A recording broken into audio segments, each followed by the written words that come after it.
খাবার পর আবর্জনাগুলো ফেলবেন। যোগা জিমনাস্টিকে যে দায়িত্ব আছেন, যোগা जिम्नास्टिक যে शिक्षक दायित्व आছেন फील्ड कन्वेनर कमलेश प्रसाद, योगा जिम्नास्टिक में जो दायित्व है रिस्पॉन्सिबिलिटी उनको जरा मेरे पास भेजिए। योगा जिम्नास्टिक नाम गुरु মিতা ম্যাডাম, আপনি একটু সামনে আসুন। আমাদের কবির স্যার আপনাকে খুঁজছেন।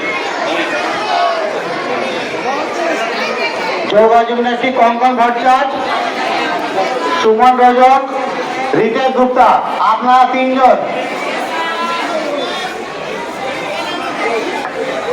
Barrackpore sub division annual sports 2025 yoga gymnastic sir আপনারা শুরু হচ্ছে আমাদের এই বীজপুর স্টেডিয়ামে।